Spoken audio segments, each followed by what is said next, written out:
Taigi, sveiki visi, pradedam naują tokią rubriką, apie kurią su Marium kalbėjom jau geri metai turbūt, dar praeitais metais kalbėjom, kad būtų fainai paanalizuoti rinktinės žaidimą, paanalizuoti rinktinės filosofiją, kuo remiantis grindžiat savo žaidimą, kuo remiantis einat į, žodžiu, į atakas, į gynybas, tos tokius niuansus, kur galbūt paprastas žiūrovas ir fanas ne visą laiką atkreips dėmesį. Tai čia yra mūsų kol kas pilotinis epizodas, tikiuosi, kad mes įsivažiuosim ir tai bus tokia graži tradicija po kiekvieno lango.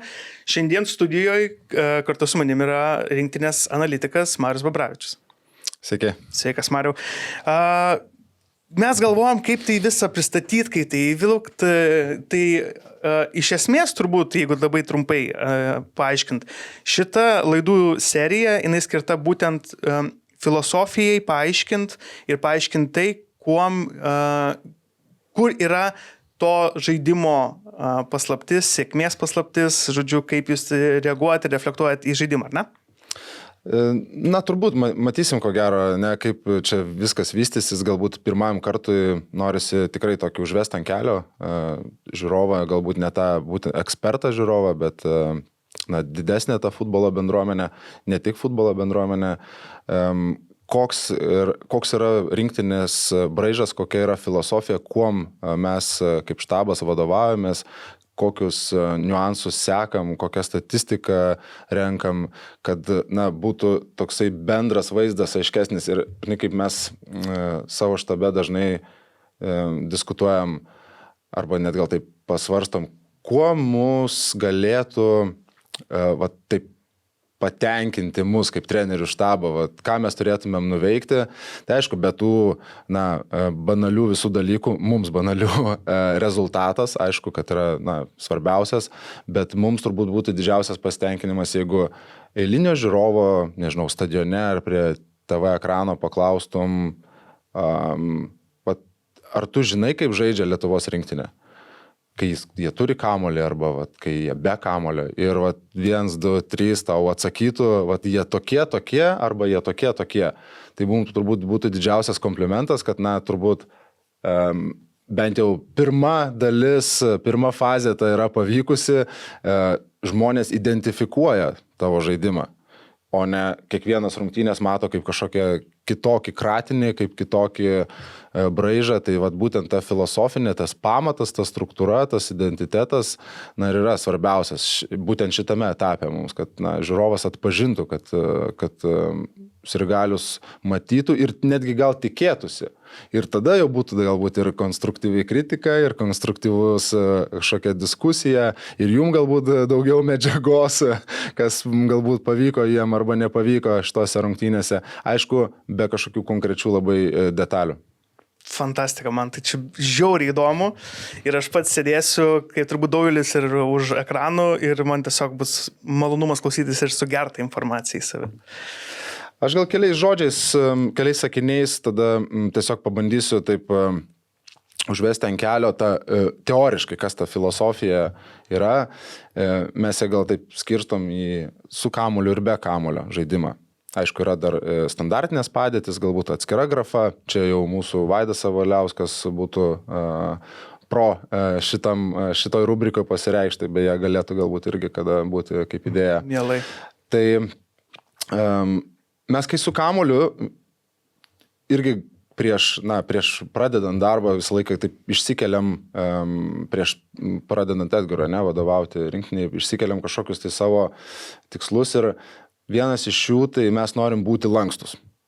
Lankstus taktiškai, tiek kaip komanda, tiek kaip grupiniai kažkokie veiksmai, tiek kaip individualūs žaidėjai. Kodėl mes norim būti lankstus? Visų pirma, šiandien dienai ateities žaidėjo galimybės, jo gebėjimai, tiesiog negali būti kitokie negu adaptacija, prisitaikymas prie komandos, trenerio, varžovų, komandos draugų. Vien dėl to, kad futbolas taip greit evoliucionuoja taktiškai, kad žaidėjas turi gebėti žaisti ne vienoj pozicijoje, turi gebėti atskirti situacijas, greitai iš vienos aplinkos nukeliauti kitą ir, pavyzdžiui, iš klubo į rinktinę arba iš klubo į klubą, kai keičia ir greitai prisitaikyti, greitai gebėti adaptuotis toje pozicijoje su tokiom roliam, kokių prašo treneriai arba reikalauja aplinka. Vien dėl to, kad kitaip, tu tiesiog nebūsi markete, jeigu taip galima sakyti. Ir vienas iš tų dalykų tai yra lankstumas. Lankstumas, kai mes esam su kamuoliu, kokioj fazėje bebūtumėm, įžaidinėjimo, ar organizavimo, ar toj užbaigiamoji fazėje, yra lankstumas. Ir galbūt dar viena tokia labai svarbi, bet viena kitai prieštaraujanti, tai kai mes su kamuoliu, mes norim daug judėjimo be kamulio. Tai reiškia, tai čia jau gal kažkiek liečia ir fiziologinius dalykus, bet vis tiek judėjimas turi būti taktinis, turi būti inteligentiškas, žinoti, kada ir kur bėgi, kokią erdvę kuri, kokią erdvę atakuoji, kaip savo laiką kuri. Tai vat šita dalis, kai mes su kamuoliu, mums yra labai svarbi. Ir mes į tai daug dėmesio kreipiam. Taip mūsų varžovai sunkiau perkanda, taip mes labiau galim kažkokiu tai primesti savo kozerių varžovam, taip savo silpnybės neutralizuodami ir panašiai. Kai mes prarandam kamuolį, mes norim būti ta komanda, kuri neleidžia ypač varžovų pusiai ir įsibėgėti ir greitai vėlgi kontratakuoti. Jeigu nepavyksta, mes aišku norim būti tokia komanda, kuri ir matysim vėliau ir video, kuri visi iki vieno ginasi ir grįžta į savo pozicijas, į gynybinę struktūrą ir čia tada jau prieinu prie tos fazės, kai mes esam be kamulio. Čia sakyčiau svarbiausia mums organizuotumas ir struktūra. Tie du dalykai, kuriuos mes tikrai labai daug kreipiam dėmesio, tai kai ginamės, mes norim būti, lankstumas lygiai taip pat svarbus, lankstumas, bet čia jau labai daug organizuotumo ir struktūros. Ir ką dar tikrai akcentuojam, kad mes turim mėgautis gindamiesi. Labai sunku mentaliai tą priimti, tą suvokti, bet jeigu sugebi mėgautis gindamasis, tai labai didelį proveržį darai savo tiek kaip žaidėjas, tiek kaip komanda savo pasirodymę. Nes, įsivaizduokim dabar, gynėjam gal taip, ten laimėti dvikovą, ten mano duona. Bet jeigu saugas puolėjas laimi dvikovą gindamasis, jeigu perdengiu kamulio liniją perdavimo savo, duodu iš karto, varžovas turi apsisukti, nerado įėjimo, keisti turi gal pusę, gal žaisti atgal. Tai yra pliusas. Maži pliusai, kuriuos kiekvienas rengdamas rungtynių metu, gindamasis ir aš taip galvoju, jeigu mes jau ateisim vieną dieną į tą fazę, kai mes kaifuosim nuo to, kad ginamės, tai, manau, persiversim 360 laipsnių į savo pasirodymę iš karto. Nes, šita dalis be galo sunku, nes mentaliai gintis, tu jau programuoji save, kad tai bus sunku. O jeigu sugebi būtent tuos dalykus, kuriuos aš paminėjau, nuo jų kaifuoti, tai tada tavo gynyba virsta į tavo žaidimą, nes mes puikiai žinom, kad žaidėjas su kamuoliu būna apie tiksliai 2 minutės. Tai likusios 88 minutės yra atakuojant arba ginantis be kamulio. Ir ką aš kaip žaidėjas nuveikiu per tas 88 minutės, iš tikrųjų ir parodo tavo inteligenciją ir lygį. Nes atrodo futbolo žaidimas su kamuliu, bet 98% laiko prabūni be kamulio. Ir tada, aišku, mūsų kontratakos yra irgi nei kiek nemenkesnė visos filosofijos dalis, tai reiškia perimus kamuolį vėlgi priklausomai labai nuo varžovo, nuo jų gynybinių elementų, ieškoti išėjimų į atakas. Ir tą daryti kiek įmanoma greičiau, kiek įmanoma mažiau lietimų. Ir mes dažnai irgi duodam tokį pavyzdį ir čia labai Georgas Freidgeimas labai tokių gerų rinktiniai, tokių pavyzdžių visą laiką pateikia. Jeigu mes norime būti efektyvūs kontratakose, mes privalome aplenkti fiziškai, tai bėgimu savo oponentą. Jeigu mes neaplenksime, bėgdami į kontrataką, ypatingai tie, kurie be kamulio esam, tai mes tikėtis kažkokios apčiopiamos naudos kontratakui taip ir negalim. Tai taip gal trumpai, neišsiplečiant tą bendrą filosofiją, nes vėliau yra jau kiekvienos, kaip čia, fazės principai, subprincipai ir subprincipai, ką mes norėtumėm daryti, jau ateinam iki žaidimo situacijų. Ir tada, aišku, jau jungiam su varžovais ir panašiai. Tai va, tikiuosi, neišsiplečiau, labai įdomu. Yra bazinė filosofija. Ir aišku, aš pats asmeniškai esu ir mūsų štabas ypatingai irgi, dabartinis štabas yra, na, tokia skaičių žmonės, sakyčiau. Tai man ir mūsų štabui yra labai svarbu tai, ką mes turime filosofijoje, principuose, kiek įmanoma objektyviau matuoti. Jeigu mes gebam pamatuoti, reiškia, matom progresą arba regresą, galim kontroliuoti procesą. Ir jeigu galim kontroliuoti procesą, tai tada, na, negaliu sakyti, kad tik laiko klausimas dėl rezultatų, bet mes tikrai būsime efektyvesni jų siekdami. Ir neklysim gal tokiose vietose, kuriuose, na, tiesiog būtų gaila laiko klysti. Ok. Super. Gerai, kas ši per lentelė yra pas mus? Tai dėl to ir norėjau iš karto parodyti keletą lentelių. Matysim grafiką nuo pat pirmų rungtynių, kai mūsų štabas perėmė rinktinės vairą. Mums buvo svarbu, kad mūsų filosofijoje mes galėtumėm būti patys atsakingi už savo atakų organizavimą, o ką tą daryti, reikia turėti kamuolį. Na ir čia matom, kad pačios pirmos rungtynės, kurios vyko Serbijoje, ganėtinai gal neblogai atrodė kamuolio kontrolės atžvilgių, matom 40, tai yra procentai, ir apačioje yra rungtynės, vertikalioje grafoje yra procentai. Tai mes tiesiog norim pasižiūrėti ir sekame, kokius veiksmus mes atliekame, kokį žaidimo planą turime kiekvienose rungtynėse ir kiek mes priklausomai nuo to plano kontroliuojame laiko kamuolį. Ir kartais mums gal nelabai reikia, nelabai mes ten veržiamės jo būtent daug kontroliuoti, bet mes gal pasiekėm kažkokį savo rezultatą. Aplamai, šnekant apie žaidimo planą, mes visą laiką norim dominuoti taip, kaip mes susigalvojam. Tai ir nebūtinai gali būti kamuolio kontrolė arba ten, nežinau, kažkokie kiti elementai. Tai gali būti visai kitokie dalykai, kurie mums lemia, kad mūsų žaidimo planas pavyko arba ne.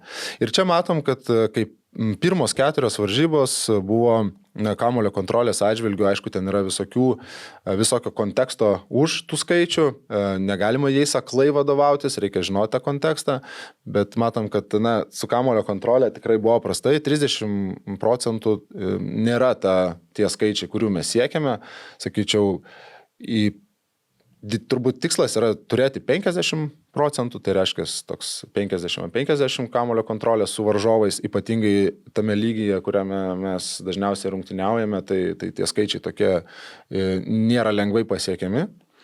O 30 tikrai nėra mūsų tikslas ir matom, kad po 4 varžybų mes jau šiaip ypatingai tose rungtynėse, kuriuose mes labai norim kontroliuoti ir daug dedam pastangų, mes tikrai, matom, ir 53% pasiekėm, vėliau žaidžiam su tikrai galinga rinktinė, ne Serbijai, tai 37, vėl išvyko į Bulgarai, bet ten raudona kortelė, tai dėl to adekvatu, mes ten daugiau to laiko kamuolį kontroliuojam.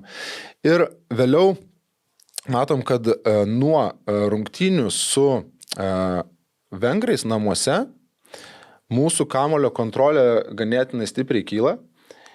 Kyla, aišku, ne tik dėl to, kad mes kažką labai stebuklingo labai pakeičiam, aišku, varžovas keičiasi, tai tokios rungtynės su Gibraltaru automatiškai mes kontroliuojam daugiau kamuolį, bet mums nuo rungtynių iki rungtynių ne tiek yra svarbu matyti, bet kiek svarbu matyti vidurkį yra. Ir vidurkis yra, štai čia aš galbūt parodysiu su pelyte, paskutinių 4 ir 24 metų, tai yra šių metų, nes čia yra ir 23 metų duomenės, tai 24 būtent yra nuo rungtynių su Gibraltaru mes turime 55%, o paskutinių 4, įskaitant ir Baltic Cupą, yra 46. Tai, sakykime, tie skaičiai tokie tenkinantis, bet jeigu žiūrėsim į pradžią ir kaip viskas atrodo, mes iš principo, šitą savo vidurkį keliam. Mums tai yra svarbu matyti, nes mes daug dedam pastangų, kaip mes norim žaidinėti kamuolį, kaip mes norim jį kontroliuoti, kaip norim kurti atakas. Ir mes norim tikrai būti daugiau su kamuoliu negu varžovas, iš principo. Tai yra tiesiog bazinė tokia, čia nieko sudėtingo, mes vadovavomės Wisecout'o duomenimis, nenukrypstam nuo jų, nes interpretacijos ir visokių kitokių šaltinių žymėjimas gali skirtis tenais procentais, neženkliai, bet skirtis. Kita lentelė būtų jau kur kas galbūt įdomesnė, tai yra smūgiai palyginti su varžovais ir čia galim pastebėti iš karto pirmas mūsų 4 rungtynės, kurios, labai tragiškai, galima sakyti, atrodo statistiniu atžvilgiu. Mes vos po 4, 5, 6 smūgius į vartus atliekame, tai tarpu varžovai 16, čia visiškas antirekordas 29 su graikais, kur mes lygiom sužaidėm. Šią tautą myliai Zubui. Taip. Nėra gal jie tokie baisus tie skaičiai, būtent šitie, nes pirma, reikia pasižiūrėti, kiek yra blokuotų smūgių, iš kur tie smūgiai, galbūt ten yra iš 30 metrų ir jie skrieja toli virš vartų, kur gali ir po 50 komandos mušti tokių smūgių, jeigu jie tokie nepavojingi. Bet pats principas tai per daug leidžiam. Ir aišku, vėliau tai koreliuoja su praleistais įvarčiais ir panašiai. Koks mūsų tikslas, mes jau vėl žiūrim, kaip mums gerinti savo gynybą, visų pirma, ką mes turim padaryti, iš kur tos problemos kyla ir čia mes labai daug pradedam kreipdėmėsio. Labai daug kreipdėmėsio ir matom, kad mažėja tie skaičiai, vėlgi sutinkam ganėtinai stiprų varžovą, šiek tiek išauga, bet jau neperinam į 20 smūgių ribą ir matom, kad nuo praeitų metų rungtynių su Kipru mes varžovams neleidžiam vidutiniškai daugiau nei 10 smūgių padaryti, kas yra absoliučiai normali statistika ir patys tuo pačiu irgi pasiekėm net 16, aišku, čia irgi iškėlė mūsų 2 rungtynės ganėtinai stipriai tą statistiką, bet vidutiniškai paskutinių 4 yra praškai lygiai. Tiek varžovai, tiek mes smūgiuojam vartus panašių santykių.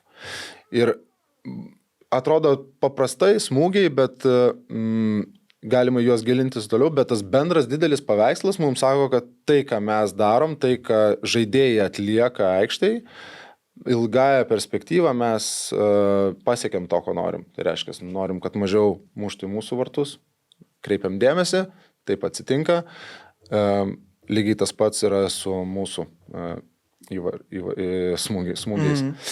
Dar viena lentelė, tai XG, irgi tikrai ganėtinai geri rodikliai iš patikimumo prasme, jau labai daug yra išstudijuota duomenų situacijų, tai duomenų bazė, pats algoritmas, jisai tikrai labai patikimas yra.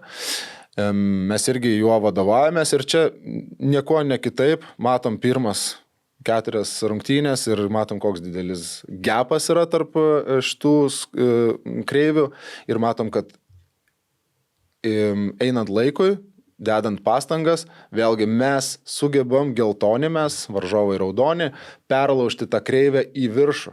Ir mes dabar jau kiek čia 1, 2, 3, 4, 5, 6, 7 rungtynės, kuriuose gebam daugiau kurti negu varžovai. Netgi pažiūrint tokius latvius estus, kur galbūt smūgiai buvo po lygiai, bet jau šansų susikūrėme mes daug daugiau jų turim. Ir čia, jeigu įdomi, mes savo patiems pasidarėm dar kitą lentelę, kur bandom pasilyginti, tai čia buvo 11 metrų baudinys. Ir 11 metrų baudinių XG yra netoli 0,8. Tai čia automatiškai mes aplenkiam ir tos pačius rumūnus. Ir dar vienas buvo 11 metrų baudinys su vengrais. Tai čia jau neaplenktumėm, bet ženkliai sumažinam ir priartinam tą skaičių. Tai bandėm savo pasimodeliuoti, neapgaudinėjom savęs, bet pasižiūrim, okei, tai jeigu ne 11 metrų baudinys, kur žaidimo situacijų labai mažai tokių vietų, kad tu galėtum gauti tokį didelį koeficientą, mes iš principo dabar jau 8 rungtynes turim geresnį santykį negu varžovas. Tai reiškia, kad čia rezultatą, kurį mes pasiekėm, lygiosios pergalės ir panašiai, tai gali sakyti, kad tai yra overperformingas. Ir jeigu neturi rožinio akinių, tai tu supranti realybę, kad čia tu kažkiek overperforminai, kiek nesumenkinant įdirbio ir žaidėjų ir savo kaip štabo, bet, realybė buvo ta, kad iš pusės įvarčio turi įvartį arba iš vieno įvarčio turi 2 įvarčius. Tai reiškia, kad, išpildymas tikrai labai geras, bet tikrai tiek nesusikuri, kiek varžovai susikūrė. Ir čia matom, kad vėl viskas praktiškai išsilygina, mes dabar paskutinės 4 varžybas kuriam daugiau, o šiais metais ženkliai daugiau. Tai va ta tokia statistika, jinai kol kas dideliam paveiksliukė, kol kas džiuginanti. Dabar yra tikslas tokia bent jau išlaikyti ir ilgam laiko tarp tikrai ateis tas rezultatas. Dar viena lentelė prieš einant jau į kažkokias tai gilesnės taktinės dalis, kurią mes stebim irgi labai stipriai, kuri mums pasako, ir čia labai paprasta statistika, kiek mes ir varžovai smūgiuoja į vartus, susikuria šansų ir pelna įvarčių. Iš 3 žaidimo etapų. Tai vienas yra iš pozicinių atakų, iš kontratakų ir iš standartinių padėčių. Tai yra svarbu tam, kad mes matytumėm, ar mes tik tai iš kažkokios vienos dalies gebam įmušti įvartį, ar iš kelių ir iš kur varžovai ilgajam ir trumpajam laikotarpiu irgi mus baudžia. Jeigu tai pasižiūrėsim iš pozicinės atakos, o dabar šitą konkrečiai grafą, matom, kad tai varžovai vis dar daugiau šiek tiek smūgiuoja, vidutiniškai, čia ir imtis yra paskutinių 4 rungtynių, bet susikuria šansų mažiau negu mes, nors pelno įvarčių daugiau. Tai 3 šansai 2 įvarčiai, mes 5 šansai 1 įvartis. Jeigu žiūrėsim į kontratakas, jau čia varžovas turi mažiau, kas yra ir mūsų gynybai nuopelnai, bet vis tiek 2 šansai 2 įvarčiai. Mes tuo tarpu daugiau smūgiuojam, 6 šansai 3 įvarčiai. Ir su standartais irgi panašus santykis, čia 6 varžovai 8 mes, 3 šansai 1 įvartis, 3 šansai 0 įvarčių. Ką parodo šitie stulpeliai, kad mes esam jau dabar tokia ganėtinai universali komanda, kuri susikuria galimybių ir iš pozicinių atakų, ir iš kontratakų, ir iš standartų. Varžovui irgi dabar jau yra nelengva, tai kur juos neutralizuot, kur jų silpnybė, tai reikia ruoštis ir standartam. Ir dabar, tai kaip kontratakose, ką mes darysim, kaip ginsimės. Poziciniam žaidime irgi. Ir tada jau, kai kuo tu esi universalesnis, kuo tu lankstesnis, grįžtų prie lankstumo mūsų filosofijai, tuo varžovui sunkiau tave perkasti, tuo sunkiau jam adaptuotis ir neutralizuoti tavo stipriasias pusės. Tai vėlgi šitą lentelę tiesiog tam bendram tokiam vaizdui, kad galima būtų susidaryti, kur mes čia esam šiandienai. Ir dabar turbūt keliausim tada prie vaizdo, video pavyzdžių. Vėlgi, bandysiu visą laiką užvesti ant filosofijos mūsų. Tai reiškia, kai mes su kamuoliu, mes ta komanda, kur norim žaisti, tai reiškia, norim ir žaidinėti kamuolį. Nebūtinai visada mes jį žaisim, gali būti, kad bus ir ilgas kamuolys nuo vartų, kas irgi yra žaidimas, tiesiog ir kitokia forma, mažesnė rizika galbūt prie tavo vartų. Bet mes niekada negalvom apie riziką, mes galvojam, kaip pasinaudoti varžovų paliktom erdvėm. Mes tikrai neieškosim ten, kur jos nėra ir nelysim specialiai ten, kur jos nėra. Mes bandysim išnaudoti erdves ten, kur varžovas pasilieka, kaip jie pasirinka. Ir čia, kaip pavyzdys, matom šiuo atveju Kipro komandą, ganėtinai tokį siaurą koridorių, uždegtas yra raudonas pasirinkę. Ir mes žinom, kad tam tikrų išsidėstymų mes galime palikti daugiau erdvės mūsų fullbackams. Taip su savo 3 žaidėjais čia sutraukdami viršų varžovų gynybos liniją ir atlaisvindami tam tikrus žaidėjus. Šiai detalės labai nelysiu. Mūsų fullbackai automatiškai turi daugiau erdvės. Čia vartininkas gali įvesti kamuolį tiesiai, gali per vidurio gynėją. Mes visą laiką duodam tokią pasirinkti, nuspręsti žaidėjam aikštį, kad jie mato, iš kurio žaidėjo ir iš vartininko galima tiesiai įvesti tą kamuolį. Ir žinom, kad Kipras, pavyzdžiui, šiuo atveju nukreipinėja varžovą į kraštą. Vienintelis mūsų noras čia yra praktiškai kuo greičiau pakeisti pusę. Nes kai jie nukreipinėja į kraštą, arba per mūsų vidurio saugą, arba per vidurio gynėją atšokus, arba tiesiog tam pačiam fullbackui galima pakeisti pusę. Jie, aišku, patys turi žaidėjai rasti iš tos, mes duodam sprendimus iš trenerių kolektyvo, jie turi rasti tos sprendimus. Ir jie turi ne vieną dažniausiai, 1-2.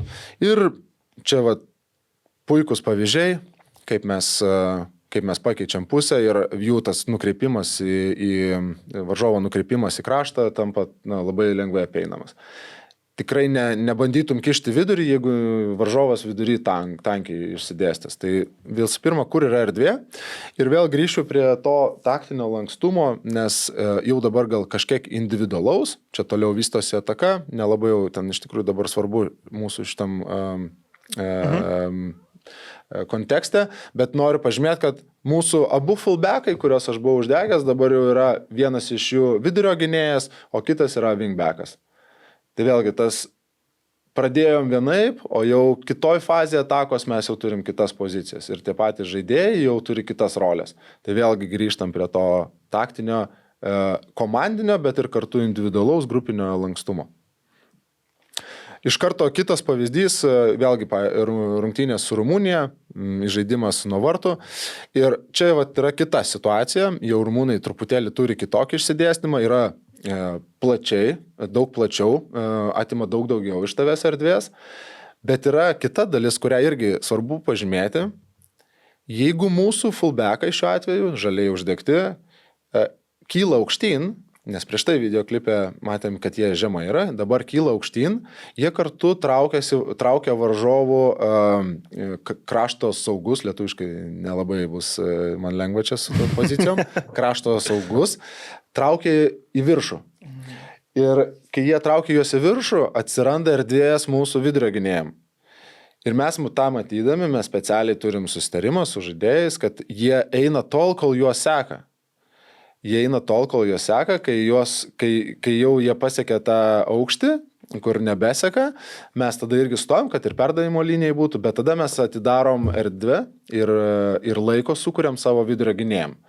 Ir kas atsitinka tada, mes jau, aišku, įvyksta kita fazė, mes žinom, kur yra erdvė už nugarų arba vėl pusės keitimas, kaip pavyzdys, ir norim ją išnaudoti. Ir čia ir matom, kad mus seka vienoje ir kitoje pusėje, ir kad ir kaip norėtų, mes žinom, kad mes turėsim laiko ir sprendimą priimti ir ką toliau daryti. Čia vėlgi nelysiu daug į detalės. Kol kas čia nerandam sprendimo, žinom, kad visą laiką galim pakeisti per vartininką ir matom, kyla rumūnai aukštai, bet jie tiesiog neturi kitų variantų, nes mes juos laikom sukabinę. Ir jeigu jie kiltų, mums dar geriau, nes mes tada domino efektas, mes žinom, kaip juos apžaisti šitoje vietoje. Tai toks ir yra principas, kad mes pasinaudotumėm silpnybėm. Neaklai darytumėm, sugalvojom kažkokį žaidimą ir jį darom, nors nėra jokios prasmės, nes varžovas išsidėstė ir mums nesigauna tiesiog. Tai mes individualiai pasiruošiam, taip būna, varžovas irgi gudrauja, irgi kažką sugalvoja, tai mes tada, aišku, einam į antrą opciją, trečią opciją ir taip toliau. Vėlgi ta pati ataka, kūrėm erdvę dabar už nugaros, nes žinom, kad kitur jos nėra, bet žinom ir, kad su šito varžovu mes turim dar erdvės ir priešingai pusiai. Tai galim vėlgi, mūsų žaidėjas su kamuoliu, jis turi opcijų, gali žaisti įkertančiam jo krašte žaidėjų į erdvę, gali pakeisti pusę. Ir šiuo atveju toliau nėra prasmės šitos fazės tęsti. Dabar gal bus įdomu, kai mes jau turim, kaip čia, gal lietuviškai teisingiau būtų, perėję pirmą presingo bangą, tai reiškia tą polėją, vieną ar du ar trys. Mūsų išsidėstymas, būtent šitose rungtynėse buvo 3 vidurio gynėjai, 3 saugai, 2 wingbackai ir 2 polėjai. Mažai tiek iš komentatorių pusės, tiek užsienio, kiek žiūrėjau video, buvo atpažintas ta mūsų formacija, nes startinė jinai visai kitokia yra, po to dar papasakosiu, iš tikrųjų buvo įdomu dar ir pasinalizuoti ir kitas dalis. Ir iš karto parodysiu varžovą, kaip varžovas įsidėsto 4-1-4-1, 4 gynėjai linijoje, 6 numeris, 4 saugai ir polėjas. Kai varžovas įsidėsto tokią formaciją, man asmeniškai, mūsų štabui, mums iš karto aišku, kur yra erdvės ir kur mums reikia ieškoti savo žaidimo, nes kažkur kitur tiesiog nėra prasmės daryti to. Vėlgi grįžtu prie taktinio lankstumo. Ir čia visų pirma yra to fazė, mes vadinam fazė 2, tai kai yra žaidimas tarp grandžių, fazė 3 ir 4, kai jau yra žaidimas už nugaros. Ir mes čia žinom, kad yra būtent šitos erdvės, būtent tas vienas vidurio saugas, jisai nespėja perdengti visos horizontalios aikštės linijos ir mums reikia ieškoti atsidengiančių čia žaidėjų. Ir šitą tiesiog highlightinau vieną, kitą.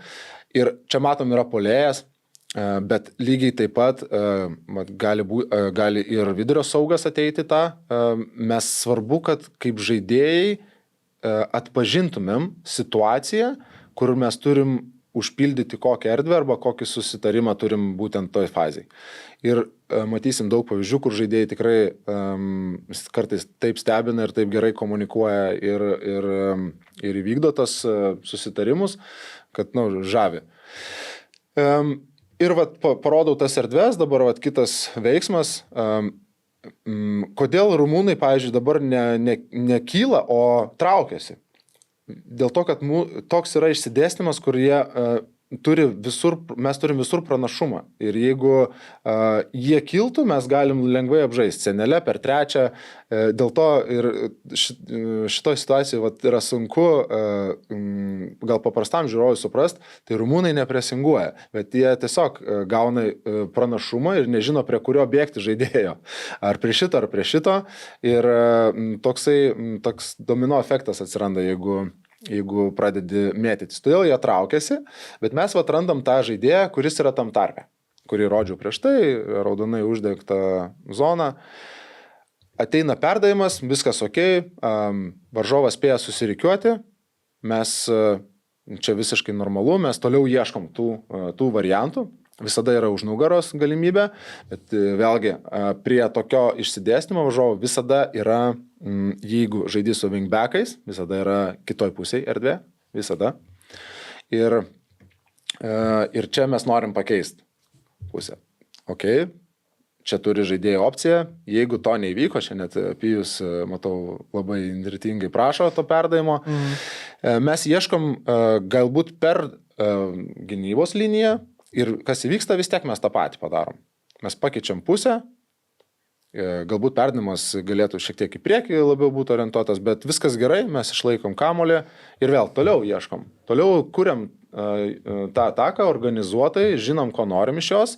Ir dabar atsiranda tie momentai, kai vieną kartą pabandai, antrą kartą pabandai, kai varžovas jau jų disciplina irgi krenta, jie galbūt nespėja arba praranda koncentraciją, kurioje vietoje persirikiuoti, ir tada atsiranda tie tarpai. Ir šitas būtent tarpas yra mums signalas, kaip mes galim žaisti tos kišenės vadinamas tarp gynėjų linijų. Vėlgi, čia yra polėjas ir yra saugas, mes šiaip norim, kad dažniausiai 8 numeriai, pavyzdžiui, čia tokiu atveju atsidurtų. Bet čia yra dabar daug opcijų, tiesiog brėžiu, kad galim žaisti tarp linijų.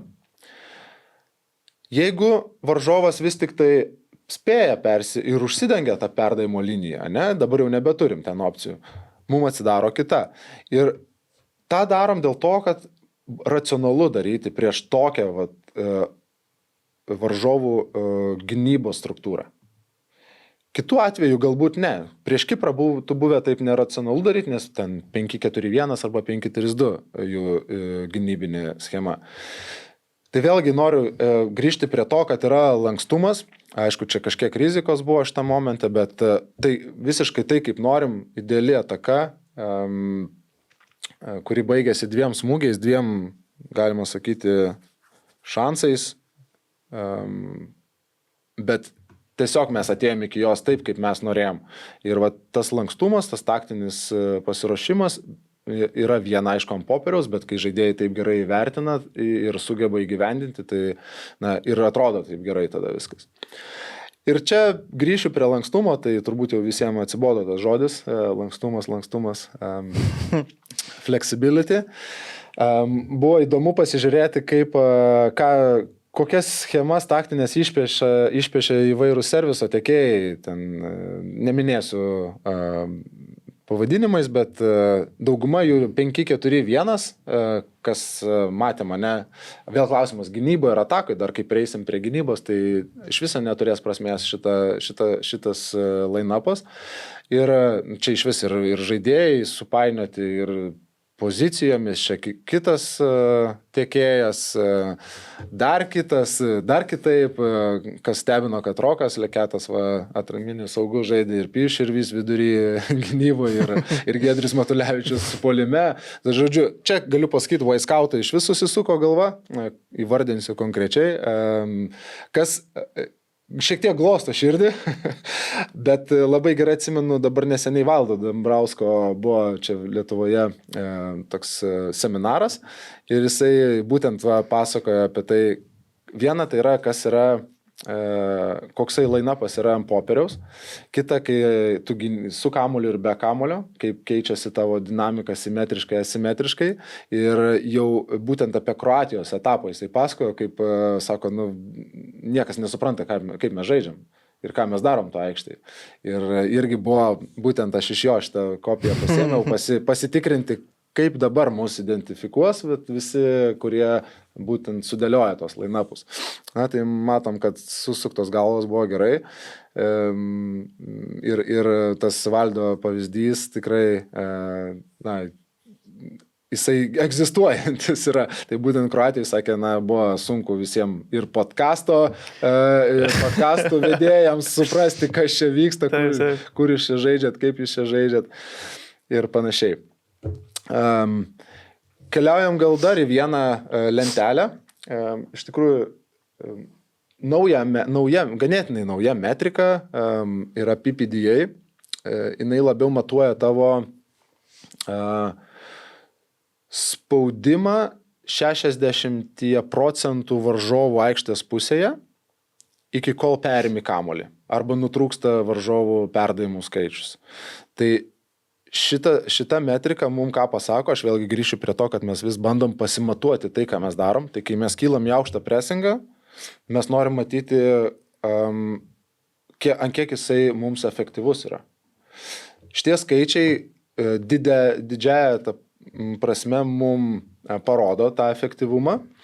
Ir vėlgi grįšiu prie pirmų 4 rungtynių, matom geltoną mūsų statistiką ir čia yra kuo didesnė, tuo blogiau. Gal taip paprastai tariant. Kuo didesnis skaičius, tuo blogiau. Reiškia, kad mes kylam į presingą, bet varžovas vis tiek padaro po 28, 18, 15, 20 perdavimų iki kol praranda kamuolį. Arba kol mes priverčiam prarasti kamuolį. Bet tai viskas vyksta varžovų aikštės 60%. Tai reiškia, kad 50% jų pusėje ir dar mūsų pusėje 10 ties lanku maždaug užsibaigia vidurio, jeigu taip aikštelė imti ties lanku mūsų aikštės pusėje.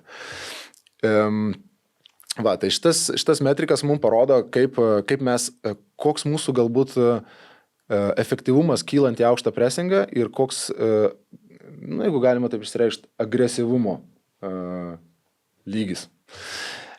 Ir matom, kad po to mes tikrai gerinam šitos skaičius, jau tarpusavio ryšiai atsiranda, žaidėjai daugiau supranta, kokiu mes norim principų ir ką daryti. Ir vėlgi, lūžis įvyksta nuo rungtynių praeitais metais nuo Kipro. Šitie skaičiai čia yra fantastiniai. Mes sakyčiau, mūsų siekiamybė gal yra tarp 8 ir 9 išlaikyti.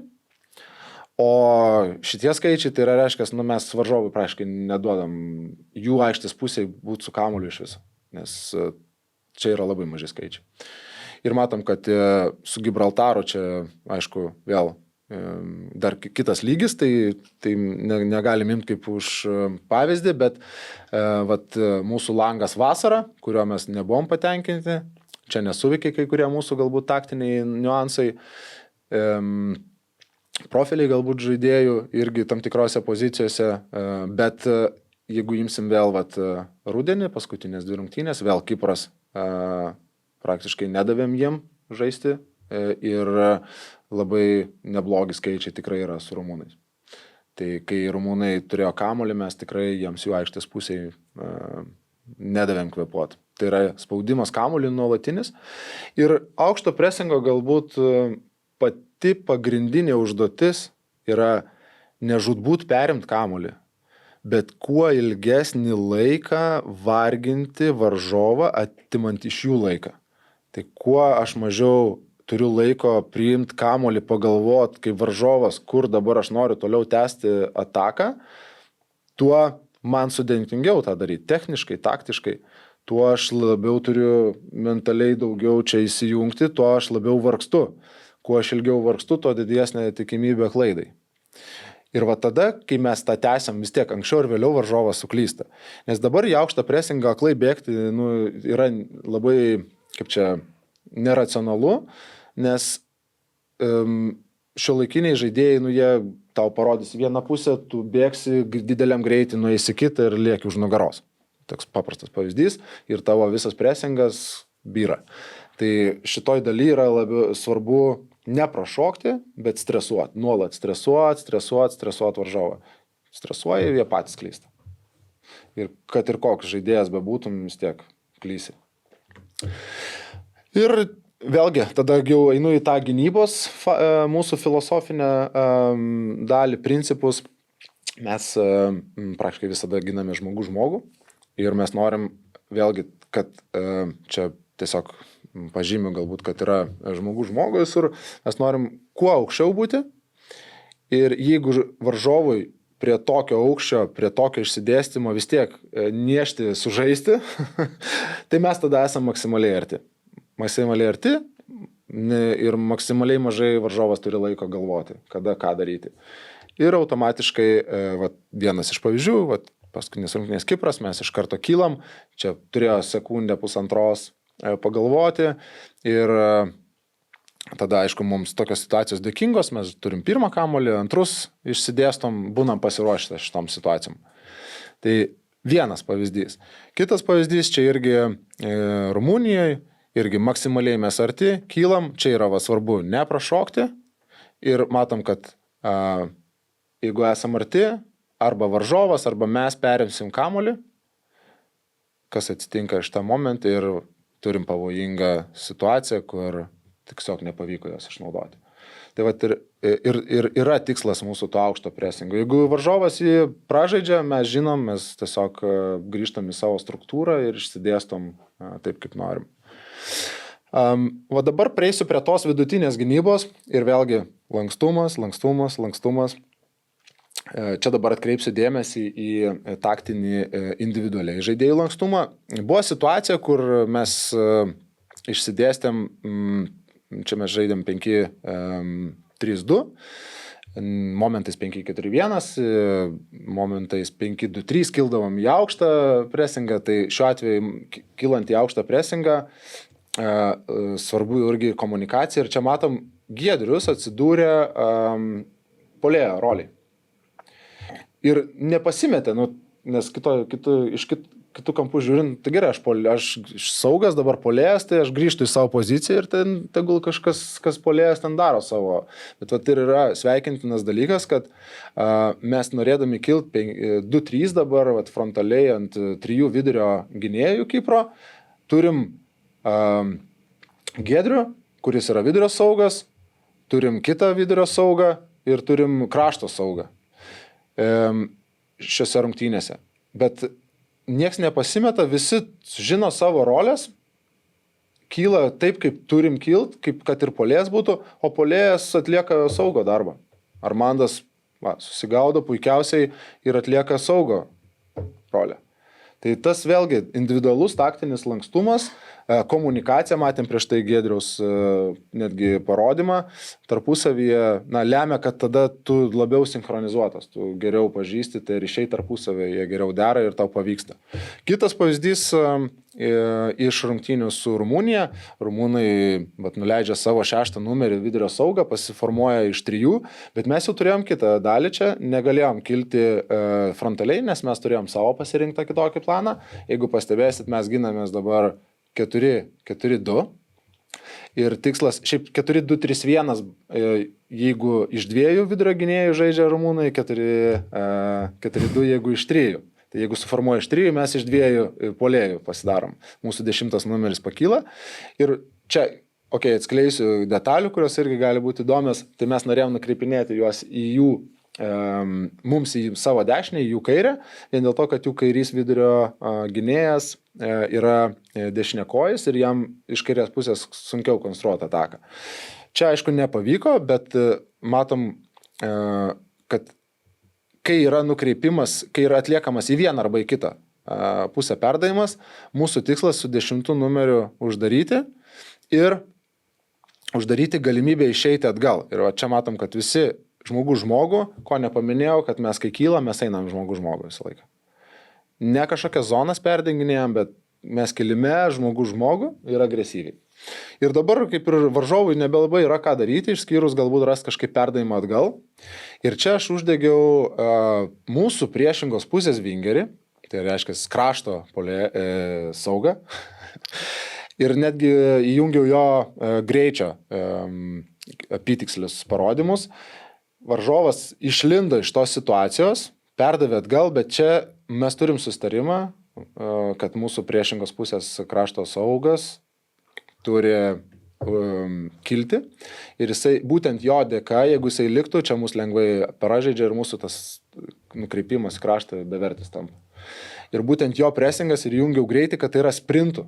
Neužtenka tiesiog atbėgti, tai turi būti sprintas ir kas atsitinka tada, varžovas priverstas išmušti kamuolį, tada pirmi kamuoliai, antri kamuoliai ir mes jau galim sakyti valdom situaciją. Vėlgi grįšiu prie to, kad einant į kitą fazę, kuri bus jau mūsų grįžimas į gynybą, vėlgi kaip svarbu, kad taktinis lankstumas būtų, kad tu galėtum adaptuotis, gebėtum adaptuotis prie varžovo ir tą daryti rungtynių metu. Tai neužtenka tik tai, kad šiandien vienaip, rytoj mes darysim kitaip. Ir dabar nebeužtenka, kad pirmą kėlinį taip darom, o antrą kėlinį taip darom. Mes turim čia ir dabar sureaguoti, varžovas taip, mes taip. Mes pradedam taip, jeigu varžovas kažką darom, mes galim taip. Ir visą laiką nuolat keisti. Tai dabar aš jau pastebėjau, kad mes 2-3 kartus per rungtynės pakeičiam taktiką, išsidėstymą ir jau nemažai ir varžovų tą patį daro. Rinktinių kontekste gal nėra taip populiaru, klubiniai, ypač elitiniam lygiui, tai ten tik tas ir vyksta. Čia dar paskutinį gerą mačiau, Artetos, man atrodo, ne straipsnį, bet tokį kaip komentarą, kur sako, mes turim 5 planus ir prieš rungtynes tai praktiškai net negali spėti, ką varžovas darys. Kai tik prasideda, sako, jau pasiemi, atsiverti 3 puslapį, bet matai, kad už 10 minučių jau 4 ir 5 ir tada sakai, kad tie planai, jie okei, bet tu turi gebėti jau juos keisti, žaidėjai turi gebėti. Ne treneris jau turi gebėti juos keisti, bet žaidėjai. Žaidėjai turi jau identifikuoti. Treneris gali, bet kaip tą perduoti, ypač tose didelėse masėse, kur ten nesusikalbėsi. Tai vat link ko eina futbolas. Ir ta paskutinė mūsų fazė, aišku, mes norim, kaip ir minėjau, kuo greičiau praradus atimti kamuolį, bet ką mes ypatingai paskutinėse rungtynėse keliose turėjom, tai tokias labai greitas tranzicijas į gynybą ir čia matom paskutinėmis minutėmis 1 ir 2 puolėjas. Tai 2 puolėjai mūsų neutralizuoja kontrataką į mūsų vartus. Ir šiaip praktiškai visa komanda grįžta ir aplenkia varžovą, kai startinės pozicijos buvo prastesnės. Ir čia yra, na, vėlgi, atsidavimo klausimas, valios, jėgų radimo, ypač rungtynių pabaigose, bet kartu ir toks identitetas, kad grįžtam visi ir tada įsidėstam į struktūrą ir ginamės. Nesvarbu, kokios pozicijos tu žaidėjas esi, bet toks identiteto klausimas. Dar vienas pavyzdys Rumunijai, tik tai labai gaila, kad čia mus nubaudė šitoj situacijai, bet lygiai tas pats matom, visa komanda maksimaliu tempu grįžta ir dabar matysim, kad aišku praleistas įvartis, bet visa komanda praktiškai yra mūsų bokse. Tai yra baudos aikšteliai po kontratakos nuo baudos aikštelės iki baudos aikštelės. Tai būtent tas identitetas, jisai formuojasi, jau tikrai stipriai formuojasi. Ir aišku, užbaigiant, tai paskutinė, čia berods paskutinis klipas bus jo, tai mūsų perėjimai į ataką. Tai ką minėjau, be visų tų fantastinio, kur jau visi aptarėt tą įvartį, ne, kur Pijus perima kamuolį, sužaidžia su Artūru, perduoda Justui, overlapina Kučys, Justas išlaukė, taimingas geras, išveda Armandą, finishingas, viskas fantastiškai. Galim prisiminti ir kitus įvarčius, to pačio Artūro Dolžnikovo su latviais, dar netgi pusiau galima būtų priskirti su latviais ir Pauliaus Golubicko perimtą kamuolį irgi, ir su estais, tą irgi fantastinį įvartį, ten iš dalies mes irgi jį perimėm ir sukūrėm, gal tik tai varžovas jau tokiam balanse buvo. Bet tos kontratakos, jos tikrai atneša vaisių ir vėlgi grįšiu prie to, ką sakiau galbūt pradžioje. Kontratakos bus rezultatyvios tada, kai mes aplenksim savo varžovus. Bet tokiam tiesiog paprastam sprinte. Jeigu mes aplenksim, mes turėsim kažkokią apčiopiamą naudą ir mes tą labai akcentuojam ir čia dabar irgi Edvinas, čia fantastinis išvedimas į ataką, Vykinto irgi individualūs veiksmai, bet labai noriu dar pabrėžti ir tokius nematomus gal dalykus, kaip pavyzdžiui mūsų puolėja, šiuo atveju čia Gytis, matėm startinę jo poziciją ir matom, kur yra kamuolys, šiuo metu. Aišku, Vykinto veiksmai čia superinė, bet matom Gytis, kokiu greičiu atbėga.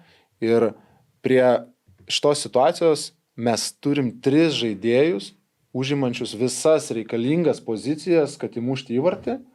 Tai pirmą virpstą, galinį virpstą ir tą vadinamą cutbacko, 11 metrų žymą. Visus žaidėjus ir dar jie net visi ir, negali sakyti, kad laisvi, bet gerose situacijose, iš kurių galima mušti įvartį. Ir matom, Gytis šiuo atveju aplenkė 2, gal net ir daugiau žaidėjų.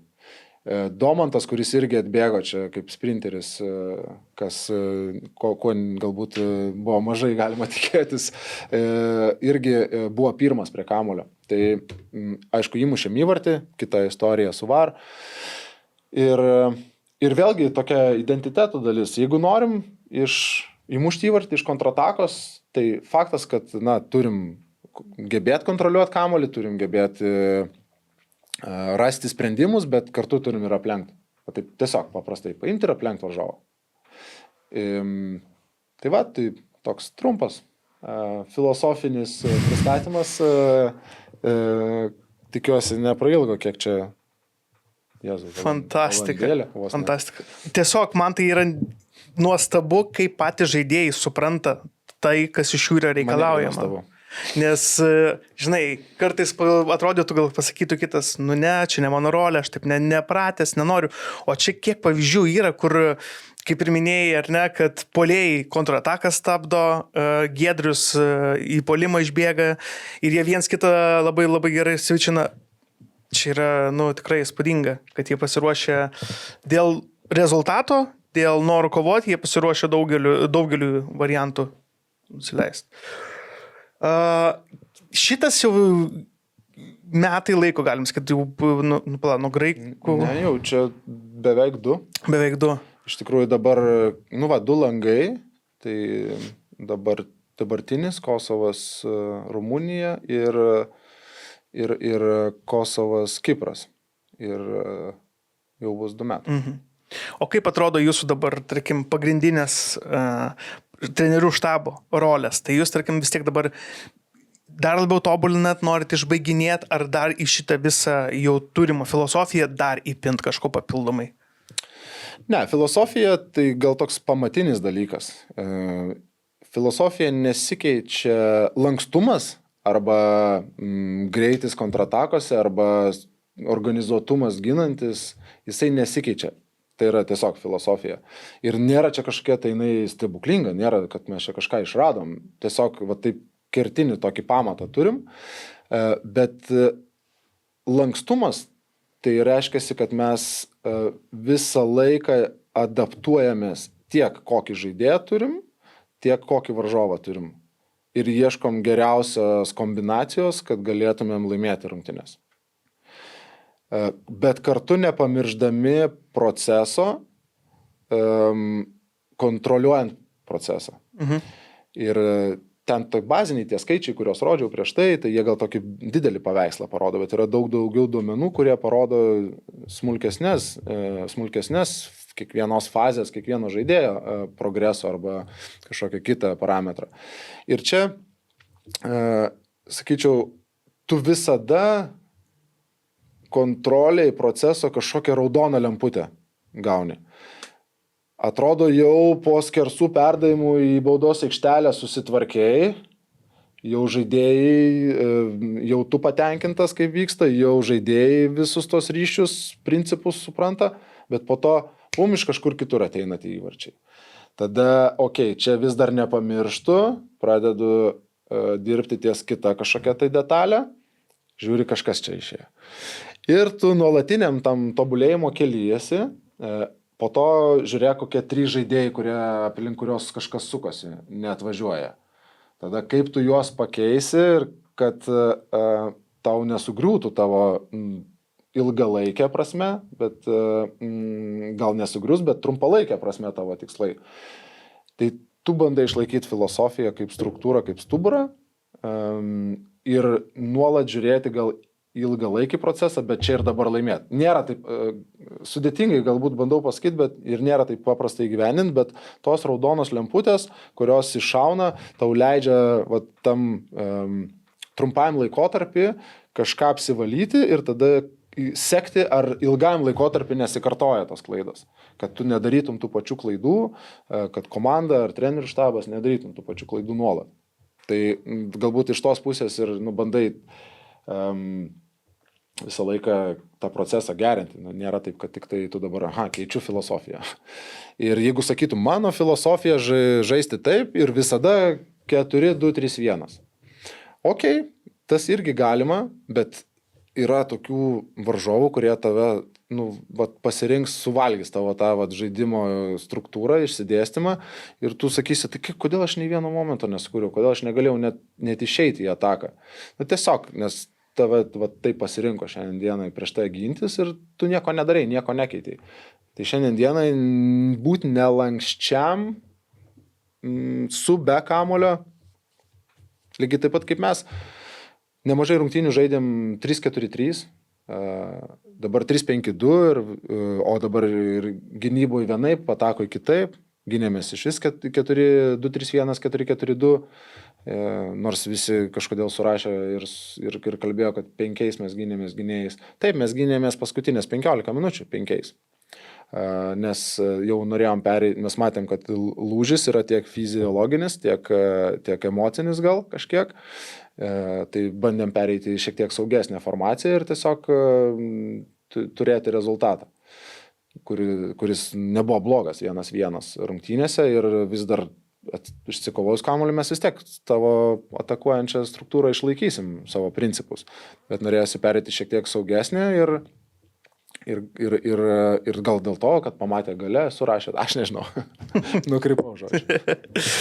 Tai ar bus kuo nustebinsi dabartiniam langė su Kosovu ir Rumunija? Turit kažkokių jau paruoštukų, kur galvojat, nu, va šitas turėtų būti įdomus? Visada ruošiesi, tai dabar yra jau tokių detalių, kur išlindo,